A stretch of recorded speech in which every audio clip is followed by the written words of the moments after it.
Hare Krishna. Everybody okay? Oh, I can feel the effulgence coming from over there. Warm your hands on your collar.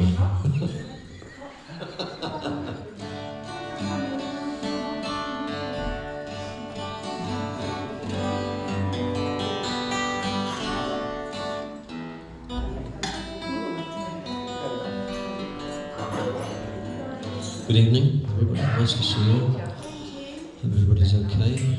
I can see there's no miserable faces, so everybody must be.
Krishna Krishna, Hare Hare, Hare Rama, Hare Rama, Rama Rama, Hare Hare.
Krishna Krishna Hare Hare Hare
Harinam Sankirtan.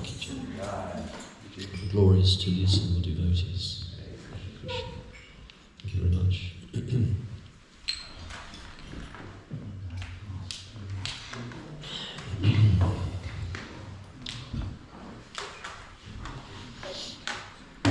I think we're going to discuss a little bit about karma, or karma-related activities this evening, I think. Understanding of the verses and the Bhagavad Gita we're up to in order, or things related to that. This little section here will relate to what we're going to be talking about as we go on through the Bhagavad Gita, verse 30, I think, chapter 2, verse 30, I believe. 30. Yeah. And that's what you told me anyway. Don't shrug your shoulders. So anyway, this chanting, this Hare Krishna mantra, is very powerful, yes, in many, many ways, in every sort of way.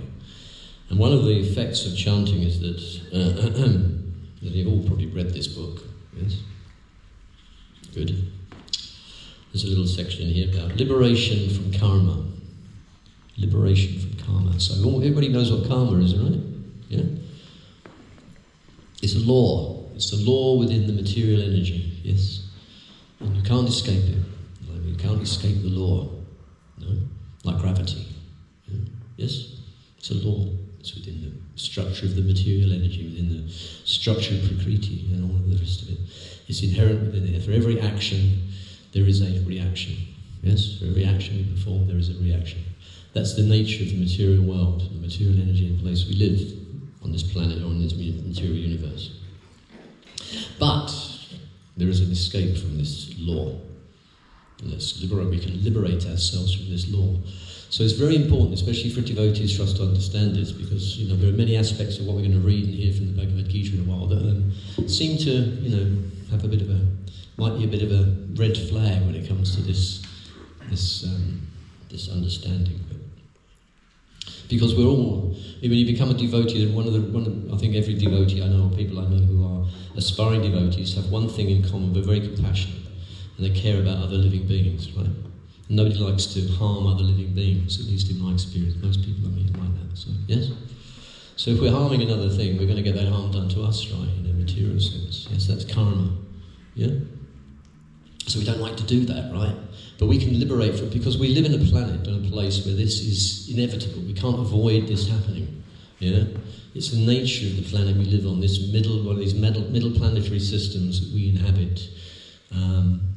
Have this inherent problem that most things are killing something else to survive, or even if we walk down the street we're killing something. There's always killing going on. So for every action there is a reaction. We're always going to get a reaction for that, right? Yeah? If that's a law within the nature, we can't avoid it. Yes? In one sense. But this tells us we can get out of that process. So liberation from karma. The law of karma means that for every material action performed, nature forces an equivalent reaction on the performer. Yeah? It's pretty simple to understand. The Bible says, as ye sow, so shall you reap. Now, listen, I've always had an interesting relationship with this particular statement from the Bible. Me and Prema here and Danagati, I think one time we went into an interfaith meeting. Do you remember? And there was a Christian vicar there, a lady vicar with a dog collar and everything, and we were discussing karma, I think, at the time as well. And I was saying to her, well, I said to her, it's inherent within everything. I mean, the Bible, it says, thou as you sow, shall you reap. So that's karma, isn't it? And she looked at me with a sort of confused expression. She said, I don't think he really meant that. And I thought, okay, so this is the problem. People tend to misinterpret these things. What they're doing is justifying their actions, by avoiding the teachings of their gurus, right?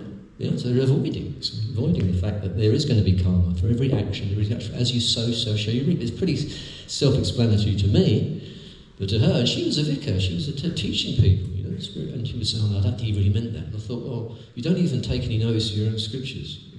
Not that I'm sure it's not all the same for everybody, but that particular statement that they've interpreted totally different. So what does it mean then if it doesn't mean that, It's very simple to understand, I think. Am I wrong? Don't shout this. I look for you for inspiration and guidance. Yeah, anyway, so that's so interesting. So that's karma, right? And as you sow, so shall you reap. That's describing karma. Yeah? Seems pretty simple. Material activities can be compared to seeds. Initially they are performed or planted, and over the course of time they gradually fructify, releasing the resultant reactions. Enmeshed in this web of actions and reactions, we are forced to accept one material body after another to experience our karmic destiny. So what we experience in our lives is all due to karma, right? It's all due to our previous activities in this life and in previous lives. Many, many previous lives. The seeds that were planted maybe who knows how many lives ago can be fructifying in this life. Yeah? But freedom from karma is possible by sincere chanting of Krishna's transcendental names, which is what we've just been doing. Since God's names are filled with transcendental energy, when the living being associates with the divine sound vibration, he is freed from the endless cycle of karma. So this instruction, this understanding, it makes you really, when you really meditate on that, begin to only understand how powerful this Hare Krishna mantra is. It's really powerful. Just as seeds fried in a pan lose their potency to sprout, so karmic reactions are rendered impotent by the power of God's holy names. Sri Krishna is like the sun. The sun is so powerful that it can purify whatever it comes into contact with. If any object enters the sun globe, it immediately becomes fire. Similarly, when our consciousness contacts and becomes absorbed in the transcendental sound Krishna, Sri Krishna's internal energies purify us of all karmic reactions. In his commentary on Srimad Bhagavatam, Srila Prabhupada stresses that the holy name is so spiritually potent that simply by chanting the holy name one can be freed from all of the reactions to sinful activity. So it's a very powerful process. It seems very simple, and it may not on the surface sometimes appear that we're experiencing much. I mean, we generally tend to experience a pretty blissful state when we do it in a group like this. I know I do. I think most people do. Well, our own japa sometimes can be a little bit more tricky because we're always battling with our mind, right, etc., etc. But just the process of doing it is liberating us from this karmic cycle. And not only us, it's giving so much benefit to other living entities all around us. You know? Like just been out up the high street, they don't know what they're receiving by people who are hearing this chanting. And the birds, and the bees, and ants, whatever, so many things. And while you're dancing up the high street, you may be stepping on ants and killing them, right? Or some insect. Yeah, it happens. It's the nature of this planet. It's the nature of the world we live in. We can't avoid it. But because we have been given this gift of this chanting, we can understand and be in full knowledge that we are not going to get any karmic reactions for that, whereas anybody else who is not is going to get a karmic reaction. Yes? That's the teaching, yeah? And that's coming from Krishna, yes? As we'll find out in the Bhagavad Gita in a while, how these things manifest in our lives. So this chanting, which is extremely beautiful, extremely pleasant, yes, extremely simple, and a joy to do, actually. And it's very, very lovely and I'm always gratified when I see so many people come in and they're making this lovely noise that's going out into Rochester through the windows here. It's fantastic, isn't it, to hear that, yeah, and be part of it. So we should be all very grateful when we're given this great gift that benefits not only us, but also these, because we have this compassion for other living entities, this is the perfect thing to do to help other living entities as well. Yes? Because everybody's going to suffer in this material world. Yeah? That's the nature of the world we live in. We're all going to suffer. We're in bodies, we're in a middle planetary, so we're not on a heavenly planet here.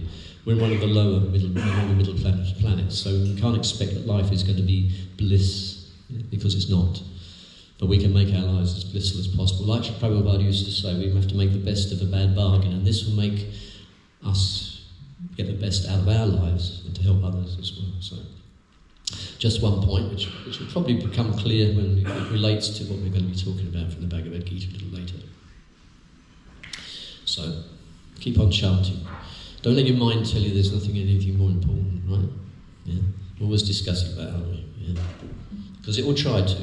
It will try to tell you there's something more important. There isn't. Okay, Hare Krishna. Thank you very much for chanting so beautifully. I like to hear this transcendental choir. I get a little bit carried away sometimes, but anyway. So that's just one aspect of, well, that's just one of the benefits. Karma is one thing. There are many, many others, don't forget as well. So.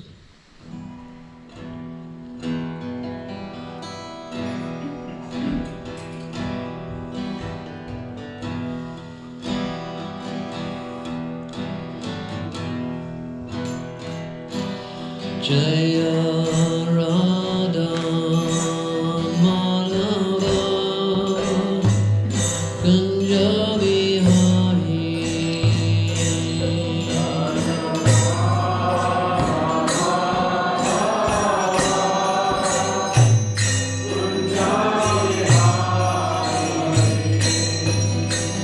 Gopi Janava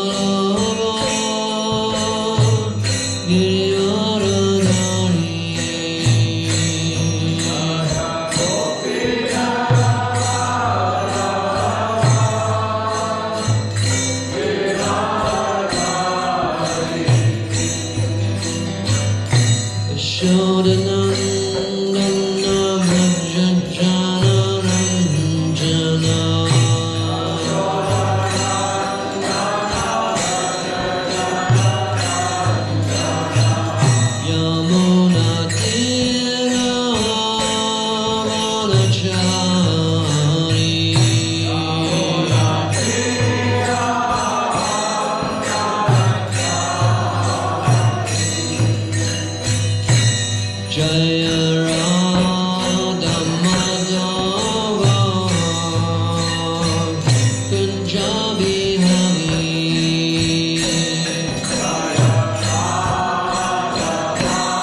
Yashodanandana Vajjana Ranjana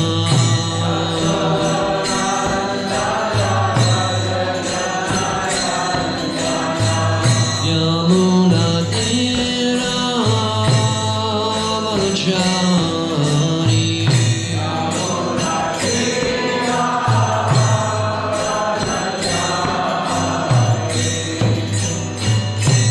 Jaya Radha Madhava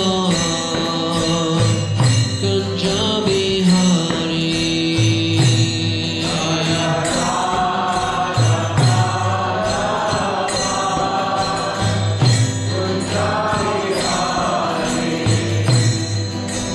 Gopi Jana Vallabha Girivaradhari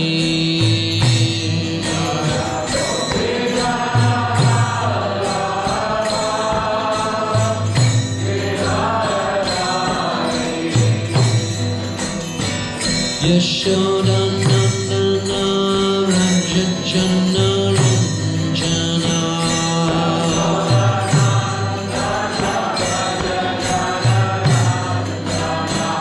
Yamuna Tira Vanachari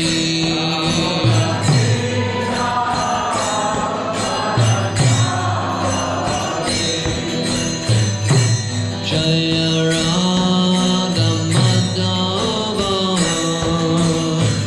Kunja Bihari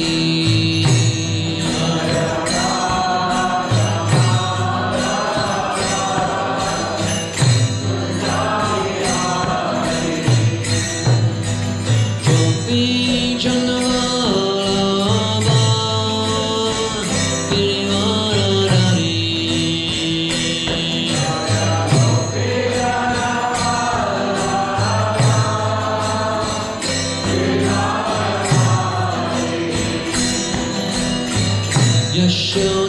Yashodanandana Vajjana Ranjana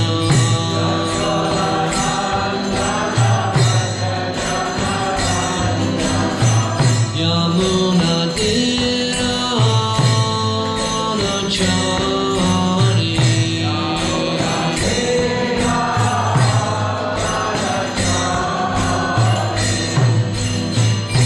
Jaya Radha Madhava Kunja Bihari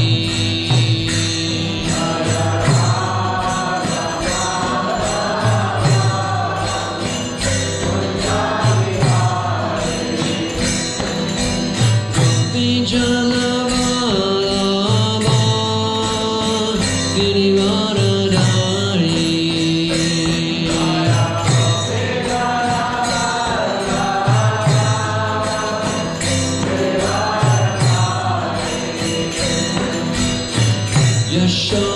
Yashodanandana Vajjana Ranjana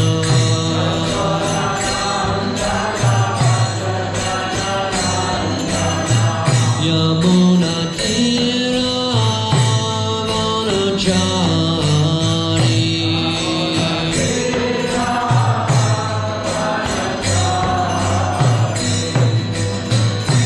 Hare Krishna Hare Krishna Krishna Krishna Hare Hare Hare Rama Hare Rama Rama Rama Hare Hare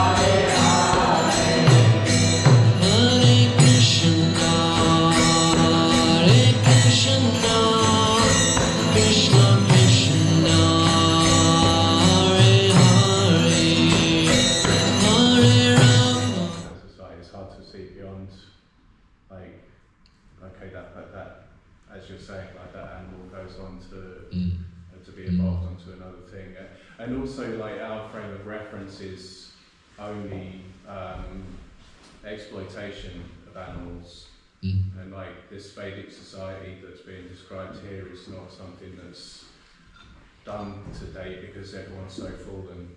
That's right. Yeah. Or if it is, it's a very small minority. Where today, like I live right near a big cattle farm or something like that. I don't know where it is.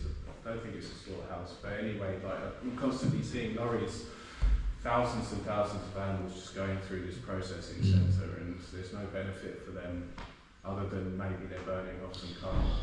And like this kind of thing, it's not like, oh, okay, yeah, let's burn loads of animals, like so we can get more and more benefit. It's done in like a very regulated way. That's right. Yeah. It's a concept that's perhaps. I mean, the whole world is full of hypocrisy, isn't it? I mean, we see people who, call themselves animal lovers, while they're munching to a steak or whatever else. I mean, it's all nonsense. It's all screwed up in Kali Yuga anyway. But in this age, when things were done in a different way, and wars were fought in a certain way, and violence was enacted in a certain way, and the Battle of Kurukshetra was a very violent affair, right? Very violent affair. It's on the material level. Millions were killed. This wasn't some little, like a pub punch-up. Just one more thing as well. I remember hearing that Prabhupada said that there's no more Kshatriyas left on the planet. That's right. So when we're reading this, it's kind of a historical thing. Yeah, that's right. Yeah. I mean, we are looking at a different thing. I mean, we're going through the Bhagavad Gita because that's. But to zoom out a little bit and understand this thing about karma, and it all sort of like blends in with that. How these sacrifices were done for a spiritual reason. There is no karmic reaction, but everybody's benefiting from this. It's a difficult thing to understand initially, on one level, but actually, when you, like I say, if you zoom out and view it in a different way, you begin to see why and how it works. Yes. So we shouldn't think because we have a compassionate nature, and we all do. If it wouldn't be here if you didn't. You may think, oh, that doesn't seem very compassionate, but ultimately, if you zoom, it is compassionate, but in a bigger way. It is ultimately supreme compassion, actually. There are two kinds of svardharmas, or specific duties. As long as one is not liberated, one has to perform the duties of his particular body in accordance with religious principles in order to achieve liberation. When one is liberated, one's svardharma, specific duty, becomes spiritual and is not in the material bodily concept. In the bodily conception of life, there are specific duties for brahmanas and kshatriyas respectively, and such duties are unavoidable. The svardharma is ordained by the Lord, and this will be clarified later on in the 4th chapter. Of course, we're just doing an overview here. There's more depth. We go into more depth in all these subject matters later as we get through the Gita in a bit more depth, but this is just a summarization in chapter 2. On the bodily plane, svardharma is called vanashram dharma, which we've just been discussing. There's the 4 vanas and ashrams, the Brahma, Kshatriya, Vaishya, Shudra, and the 4 stages of life.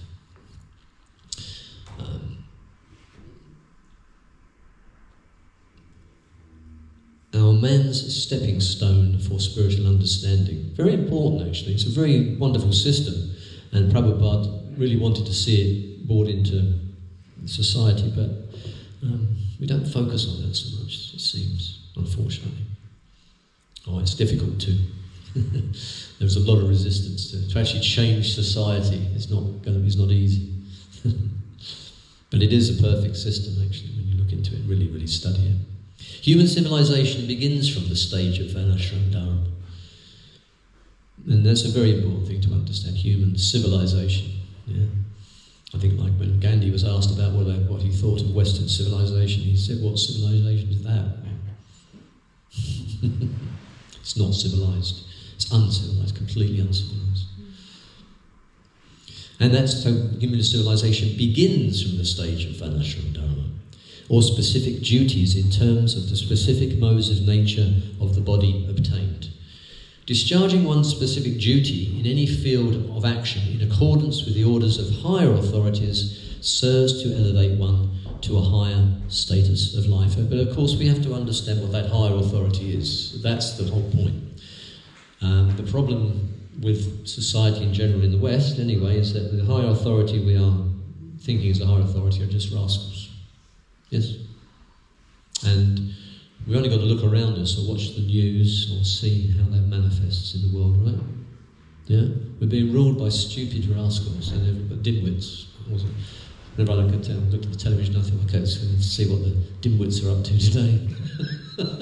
It's human beings are just ridiculously stupid, it seems to me. I mean, the things that they're doing is just like crazy. And it gets worse day by day, right? What they're doing to the world.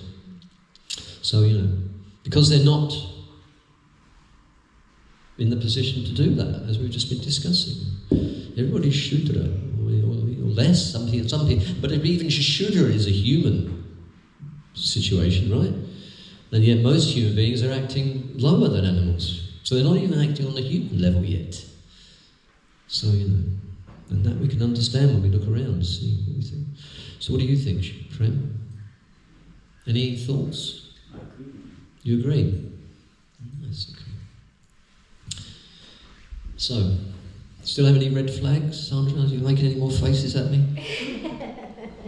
Yeah, obviously, as you say, you've got to look at it on the spiritual side of things, but of course... You have to look at it from a bigger perspective. Yeah, but the mental mind automatically does want to come in and just think killing, and obviously That's right, I love animals and so, Yeah, I mean, it seems, it seems quite a harsh sort of thing to do, but they have to, or at least then they had to do it in some way. But of course, the thing was, as we just said, like the chanting, as we were discussing earlier, if you're chanting, everybody benefits. Yeah. The whole spiritual process is for everyone's benefit, Now, the killing part of it may seem horrible on the surface, but it actually ultimately is for benefit, for you and for them. It seems a bit odd. I mean, I wouldn't do it. But there are people who are very just on a different level. These Brahmins who are doing these things are on a totally different level to where we are. So they're on a totally different level of understanding and knowledge and everything else, and potency to be able to do that. So that's a totally different platform of existence to us. Any other questions? I think the way we think about karma is, in the West more specifically, is very different. When you in books it says action, reaction. But in Vedic system, your thought is an action. Your thought is an action in Vedic system, and when you bring that into perspective, it actually makes sense. Because it's not what you actually do; it's what you think before you do it. It's also considered in karma. So, in the human society, that's in laws, it's not. You don't. I want to kill somebody. If I think I want to kill somebody, my karma has already started. I don't have to do it. The moment I want to kill, it has started. If I do it, that's a different karma. But the moment I thought, the thought itself has a karma. And here what they say is it's not, it's what you think when you're doing it, whether it be yourself or what is your motivation, what is your intention, what is your instruction? Also. Yeah. So at that point it is, so when Arjuna killed, he wasn't killing for himself. He wasn't wanting the throne for himself or his brother. That's right. So it is his intention that matters. And that's the same thing for any of the karma. It's the intention that matters. That's a good point. Very good point. Just going back to the chanting, I've got a little cat and I chant. I get my little cartels out and chant with her and listen to Genevieve Harrison and that as well. She's got to the stage now, and as soon as I get my cartels out, she comes up and she's half Bengal, she's quite wild, and she comes up, she sniffs the cartels and she sit there, and then I'll chant with her. Yeah. And she's a different cat now. She really has. She'll be dancing soon. Teacher makes up cartels. But how amazing is that? You know, as soon as she sees the cartel, she sniffs them and lifts them and chants them. Yeah, but you know, we see these. We see. I mean, that's the whole thing, isn't it? You know, there's a person in there.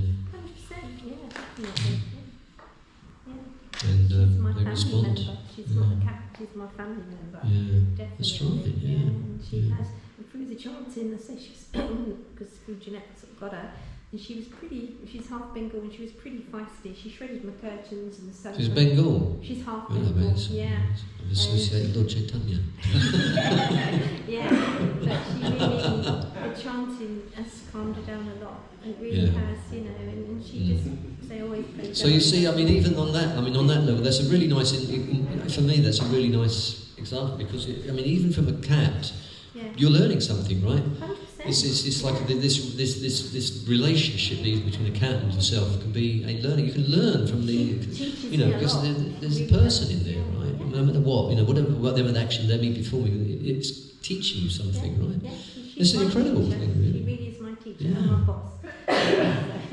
So we should be really kind to the animals. They should be but human beings in Kali Yuga, you know, they're horrible, aren't they? But it's just ignorance, you know. It can't be, like Jesus said, you know, forgive them. They know not what they're doing. They don't know what they're doing. They're in ignorance, a state of ignorance. We're fortunate, we're washing that cloud of ignorance away.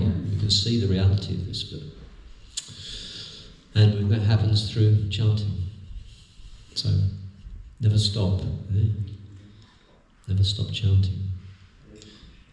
Okay, so I don't have any more to say really on that, so we're on the start of the verse. Our Brahmin is usually starting this in the middle of talk, but he's do you have anything to add to this? No? Any questions anymore? Any more questions? Any doubts? Any questions on karma? Don't understand? No. Everybody's karma-less. Everybody's transcendental personality. No? But I mean, that's the whole point. I mean, by practicing Krishna consciousness, doing everything for Krishna, we incur no karma. We become karma-less. That's the whole point. Everything becomes purified, our consciousness, and we don't get any reaction for our actions. Because as we discussed at the very beginning, it's a law within the material energy. But you can be liberated from it. And all these processes, all these things, you know, what these Kshatriyas, what these Brahmins had to do to these sacrifices and all that, are karma-less, you know. It's out of the range of this material law, so that's why it's called why Krishna consciousness. This process is transcendental. It escapes us from this whole material energy. Yeah? We're on a different level, a different platform. So we're very fortunate. So. Yes? Hare Krishna. Okay. We'll get everything moved out of the way and we'll have Arati here. Hare. Thank you very much for your listening and your patience. And questions? Hare Krishna. Discourse Mukunda Kishore Das ki. Jai Shri Krishna Prabhu Nityananda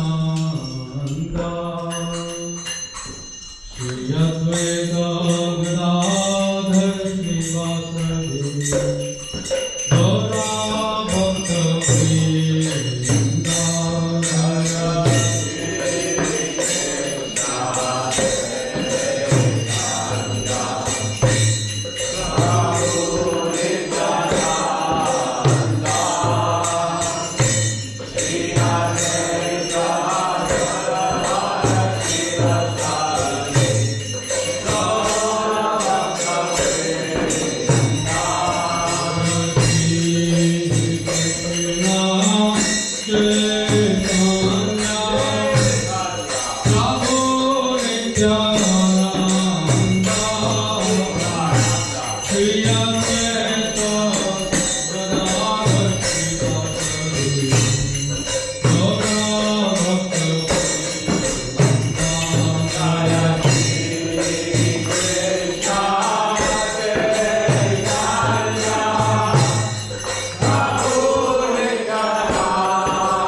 Hare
When a devotee asks Krishna to move a mountain, Krishna will move a mountain for that. But you need to have that kind of conviction and faith in Krishna. Yeah? Without that, nothing happens. People say, show me God. He didn't ask Krishna to show him where he is. He just said, yes, Krishna is also in that pillar. He was seeing Krishna everywhere. Just 5 years old. Yeah? And that's the pastimes we'll discuss next Saturday at our esteemed devotee's farm. If you've not been to his farm, please. That's His Grace Radhanath. And we will converge tomorrow at 11 o'clock, sharp at 11 o'clock, not tomorrow. Next Saturday, sharp 11 o'clock, we start with Abhishek. We'll have a bit of Kirtan, a bit of recitation, then we'll do Abhishek, and the program follows that. Yes? Anything else? Summer festival. Summer festival. You guys have to pray. Krishna. Very nice, very nice. So many of you may not have heard about this festival coming on the 29th of August. This is one in kind in Kent, and we'll be celebrating this festival. The summer festival is called Bhakti and Bliss Summer Festival, and we'll be celebrating 60 years of Srila Prabhupada coming to the West to save us. We are indebted eternally to this master who's sitting on the throne there. If he hadn't come, I definitely wouldn't be here. If he hadn't come, you wouldn't be here. You wouldn't be here. You wouldn't be here. None of us would be here. And there's so many millions of people are benefiting just by one person's conviction. Faith in his Guru's word. Faith in what Lord Chaitanya Mahaprabhu predicted 500 years ago. That every town and village, his glory will be sung. And it is happening. In the Kent only, every town and village has a devotee. It is not a small thing. It was predicted 500 years ago. It's going to happen. It's up to us whether we become part of it or remain aloof. Become part of it, you experience the bliss. The Lord Chaitanya Mahaprabhu, he opened up the floodgate of love, prema, that every one of us is looking for. Grab it. Don't lose it. Now it's time for prasadam, much awaited. Yeah? So don't forget, next Saturday, Lord Narasimhadeva's appearance day. He appeared in the form of half lion and half man. Yeah? Just for the love of his devotees, not Hiranyakashipu. They could have killed that person any time, any moment. Just like this. But he came for his devotee. Yeah? So please come. Mahaprasade Govinde. Let's start. Mahaprasade Govinde. Mahaprasade Govinde. Nama Brahmani Vaishnavi. Nama Brahmani Vaishnavi. Sarva Punya Patam Raja. Sarva Punya Patam Rajam. Vishwasona Vijayate. Vishwasona Vijayate. Sarida Vidyaja. Sarida Vidyaja. Jodendriya Heka. Jodendriya Heka. Jiva Veda Vishaya Sagore. Jiva Veda Vishaya Sagore. Jare Madhya Jivayati. Lobo Moy Sadormati. Lobo Sadormati. Take Cheta Katina Samsare. Take Cheta Samsare. Krishna Maro Doya Moy. Krishna Maro Doya Moy.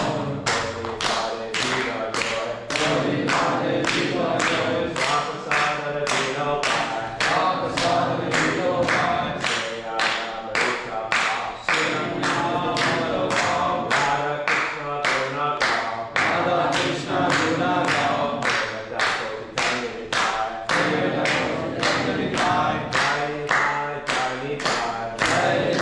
Jai Jai